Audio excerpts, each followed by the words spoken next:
ముందుగా స్టవ్ వెలిగించుకొని గిన్నె పెట్టి 3 స్పూన్ల నూనె వేసుకోవాలండి.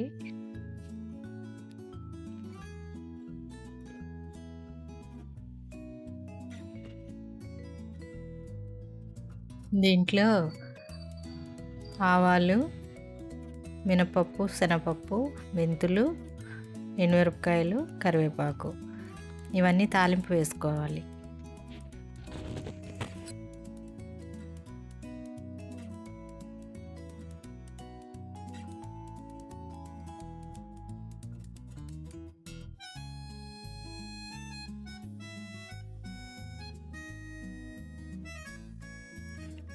తర్వాత ఒక ఉల్లిపాయ సన్నగా తరుక్కొని పచ్చిమిరపకాయలు కూడా వేసుకోవాలి.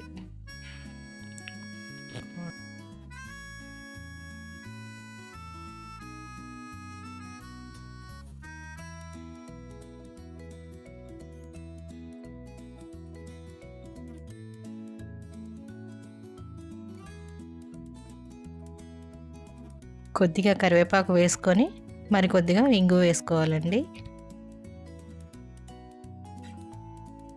కరివేపాకు వేసుకున్న తర్వాత ఇంగువ వేసుకున్న తర్వాత గుమ్మడికాయ ముక్కలు చిన్న చిన్నగా తరుక్కొని వేసుకోవాలండి.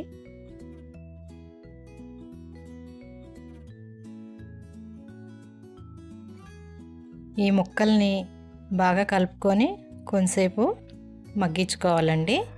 ఈ గుమ్మడికాయ మనము సూపర్ ఫుడ్ అని చెప్పవచ్చు. ఎందుకంటే వీటిలో ఖనిజాలు, విటమిన్లు మన ఆరోగ్యానికి చాలా మేలు చేస్తాయి.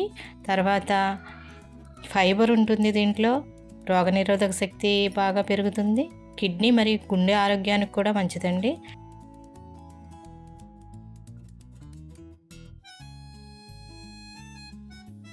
ఇప్పుడు దీనిలో 2 మీడియం సైజ్ టమాటాలు యాడ్ చేసుకున్నాను.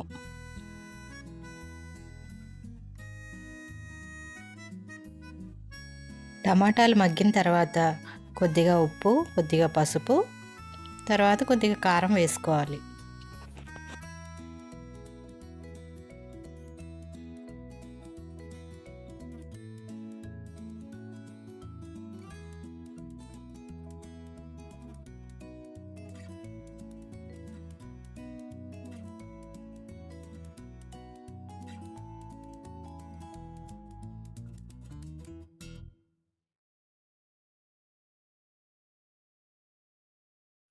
ముక్కలు నూనెలో మగ్గే వరకు మూత పెట్టుకొని ఉంచుకోవాలి.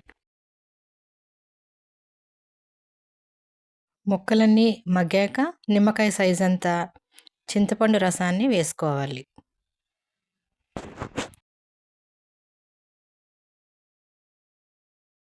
చింతపండు రసం మగ్గిన తర్వాత చిన్న ముక్క బెల్లం వేసుకోండి. బెల్లం ఇష్టం లేని వాళ్ళు స్కిప్ చేసుకోవచ్చు.